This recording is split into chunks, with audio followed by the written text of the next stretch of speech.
இந்த மாதிரி ஒரு வாட்டர் பாட்டில் இருந்துச்சுன்னா எடுத்துக்கோங்க.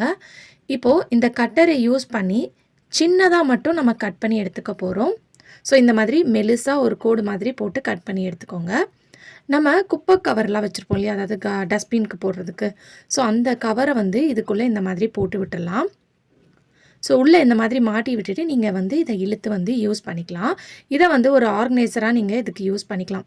கடையிலேருந்து நம்ம இந்த மாதிரி ஆர்கனைஸ் வாங்குறதுக்கு பதிலாக வீட்டில் இருக்கக்கூடிய வாட்டர் பாட்டிலை இந்த மாதிரி நீங்கள் யூஸ் பண்ணிக்கலாம். ஸோ இதை வந்து நீங்கள் வால் ஹுக்கில் வந்து மாட்டி விட்டுக்கலாம். அதுக்கு மட்டும் நீங்கள் பேக் சைடில் வந்து ஒரு குட்டி ஹோல்ஸ் மட்டும் போட்டால் போதும். ஸோ இந்த இடத்துல இந்த மாதிரி ஒரு நைஃபை ஹீட் பண்ணிவிட்டு குட்டியாக ஒரு ஹோல்ஸ் போட்டுட்டிங்கன்னா போதும். நீங்கள் வால் ஹுக்கில் வந்து மாட்டி விட்டுட்டிங்கன்னா உங்களுக்கு எடுக்கிறதுக்கும் ஈஸியாக இருக்கும், யூஸ் பண்ணுறதுக்கும் உங்களுக்கு ரொம்பவே ஈஸியாக இருக்கும். இதுக்காக நம்ம காசு கொடுத்து ஆர்கனைசர் வாங்கணுன்ற அவசியமே இல்லை. நம்ம வீட்டில் இருக்கக்கூடிய பொருளை வச்சே வந்து பார்த்திங்கன்னா சூப்பராக வந்து நீங்கள் ரெடி பண்ணிடலாம்.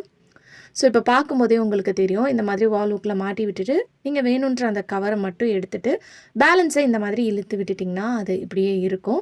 ஸோ நெக்ஸ்ட் டைம் எடுத்து உங்களுக்கு யூஸ் பண்ணுறதுக்கு வந்து பார்த்திங்கன்னா ரொம்ப ஈஸியாக இருக்கும். ட்ரை பண்ணி பாருங்கள்.